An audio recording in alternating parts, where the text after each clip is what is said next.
Every year, millions of families leave money on the table when it comes to college aid. The average cost of college is staggering. According to the Educational Data Initiative, the average cost of college in the United States is now over $38,000 per student per year, and the costs continue to rise. Yet students and their families miss out on thousands of dollars in aid simply because they don't know how to properly complete their FAFSA applications.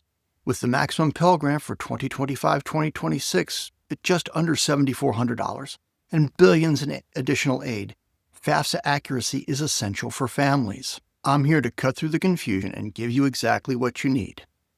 3 steps, simple and actionable, to save thousands of dollars. These aren't complicated strategies requiring a financial planner.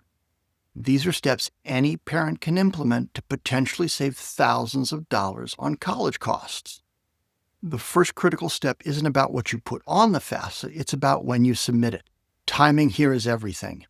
Far too many families treat the federal FAFSA deadline as a target date, And that's a massive mistake that can cost thousands in lost aid. The FAFSA for the 26-27 school year opens October 1st of 2025. The federal deadline is June 30th of 2027, and that's the federal cutoff for the filing. But here's reality. Most states and colleges award aid on a first-come, first-served basis. So waiting means state and school funds may vanish. Picture this. Family A files in October. B waits till April. Same finances, same schools, but very different financial aid outcomes. Family A, they get $4,000 state grant plus federal aid. B, they just get federal aid because the state funds were already exhausted by the time they file. Here's the bottom line. Filing early can literally be worth thousands. Timing your FAFSA submission isn't just paperwork, it's a strategic advantage. Keep in mind the FAFSA relies on prior year income. So for the 26-27 FAFSA, that means your 2024 tax return is what actually counts. Your Student Aid Index, or SAI, is heavily influenced by income. Most families' income weighs 4 to 5 times more than assets. So just think about this. A $10,000 swing in your adjusted gross income could mean $2,000 to $5,000 in additional aid eligibility. One smart move is to increase retirement contributions. Because for every dollar you put in your 401k or IRA, that reduces your reported income by that dollar. Another lever is capital gains timing. Holding off on selling investments till a non-base year keeps your income lower. Harvesting losses can also help. And if you're self-employed, even small changes in when you invoice or pay expenses can shift how your income looks on the FAFSA calculations. Your key takeaway is this: your sophomore year in high school is when you need to think about your base year planning. Do not wait until applications are due. By the time you're filing the FAFSA, those numbers are already locked in, and a little foresight translates into thousands of dollars in additional aid. Now keep in mind, not all assets are treated the same on the FAFSA. Parent assets are assessed at a 5.64%, while student assets are assessed at 20%. This means that $10,000 in your student savings account reduces your aid eligibility by $2,000. $10,000 in that parental account reduces it by only $564. And some assets don't even count at all. Retirement accounts like your 401k and your IRAs are completely excluded. Home equity is excluded too, though some private colleges may differ and take a look at it. Here's a major update for this year. Grandparent-owned 529 plans no longer hurt aid eligibility. Withdrawals are not treated as untaxed income to the student anymore. Another positive change for 26-27 is that family-owned small businesses with fewer than 100 employees and primary residence family farms are excluded from FAFSA assets. Strategic moves here can be huge. Shifting $50,000 from that student savings account into a parent-owned 529 reduces your SAI impact by more than $7,000. So what's the bottom line? How you position your assets before filing the FAFSA could save your family thousands in additional aid eligibility. After helping families through this process for years, I've seen the same errors repeated again and again. Let's clear them up. One major mistake is failing to update your FAFSA when life changes.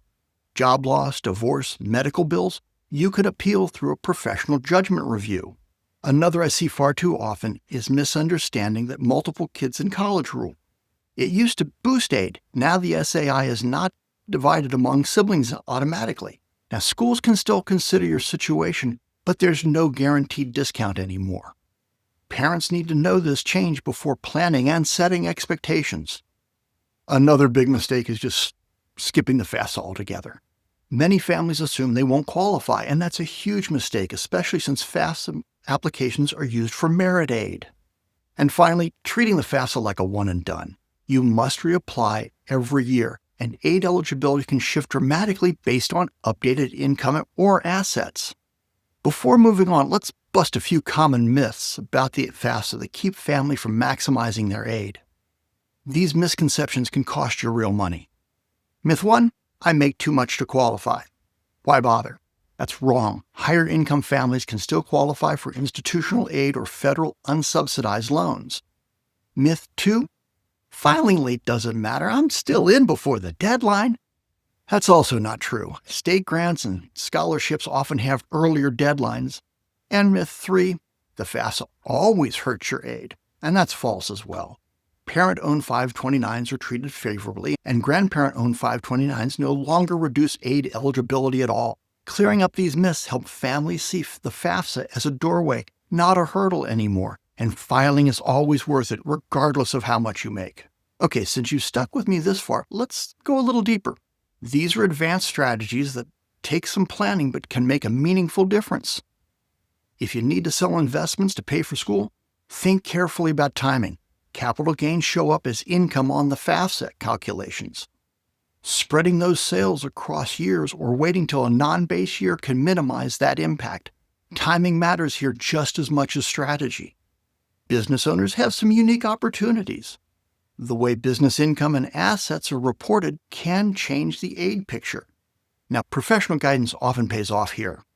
Divorced parents should know FAFSA uses the parent who provided the most financial support in the past year, not necessarily the custodial parent. Let's dive a little deeper into this one. A student splits time evenly between dad, who earns $175,000, and mom, who earns $85,000.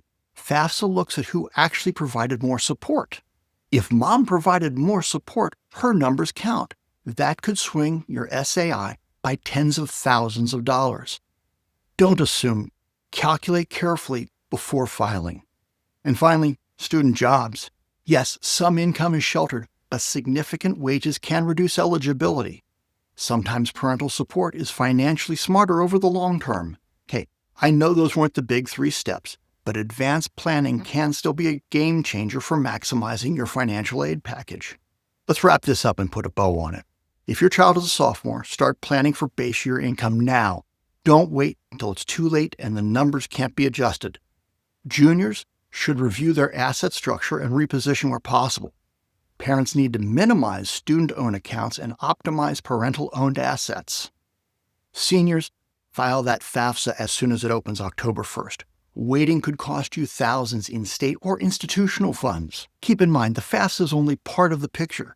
State programs and institutional aid, as well as merit scholarships, all have unique requirements and deadlines. I can't emphasize these deadlines enough. States and colleges set their own cutoffs, so one may have a March 1 cutoff, and another school may require your paperwork by February 15th. If you miss those dates, you've left thousands on the table, even if you have met the federal deadline. Treat October 1st as your personal deadline.